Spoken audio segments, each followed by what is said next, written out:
Hi, this is Dr. Pachenik, and let me explain to you what I think is going on all over the country, from Boston to Santa Monica, the riots, the burnings, the confrontations.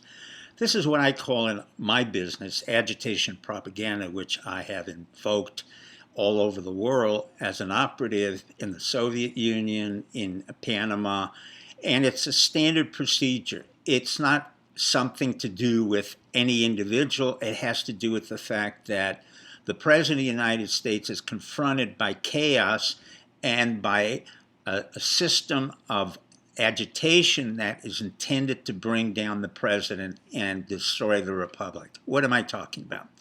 Number one, agitation propaganda occurs when you have an individual who has a confrontation and is either killed or is missing. Secondly, what we do is we bring in the military, we bring in the police, and we start setting things on fire. Why?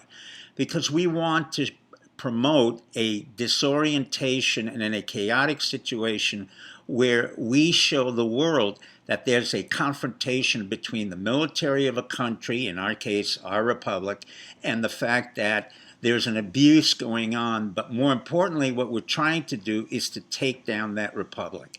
And in this case, this is not a case of George Floyd. This is not a case of an individual who was treated poorly. This is a case where the Democrats and Intifada and all other elements of the deep state, particularly the Obama crew that was in the CIA, John Brennan, Susan Rice, and others who were ineffectual CIA operatives, create a situation where Trump is confronted by the fact that he has an ongoing riots. In that case, he has to use military force, police force. That's part of agitation propaganda.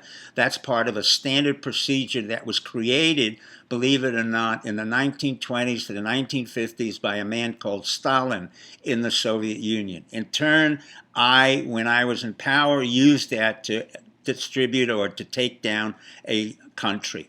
Now, why is this occurring now? There's a word called envy. Envy, unlike jealousy, takes you down and creates a destructive element within a relationship. Let me explain it. If you think a friend of yours has a nice shirt and you want to borrow it or buy one like that, that's called jealousy. But if you want to make sure that that friend and that you and that shirt is destroyed, that's called envy. So what we had was envy from the left, envy from the deep state, particularly in the agency, and envy in the fact that Trump came to power as a businessman and was an unusual representative who's going to be very tough. Now, why were they envious? Number one, the deep state, the left wing, the Intifada, the Obama administration, even the Bush administration and some Republicans, they did the following. They were concerned that Trump should not stay around too long. So they created the impeachment process. Then they created a Russian hoax and fiasco. Then they created all kinds of COVID issues that should never really force the president to take down the United States or to stop business. In fact, I was the one who said, no, we should never close down businesses, and even encouraged Trump to be much tougher than he was and is. I would have fired a lot of the people in the White House. I would have put Brennan in prison. I would have put the old CIA in prison and taught them a lesson. What the outcome will be quite simple. Trump will bring in the military, he will bring in police force, and we will quell the riots. The point that I'm trying to make to you is tomorrow is another day. We will go back to business. The republic will remain intact. But I will quote Stalin, the father of agitation propaganda, who said, "One death is a tragedy. Multiple deaths is simply a statistics." That's a warning to the Intifada and the left. Good luck.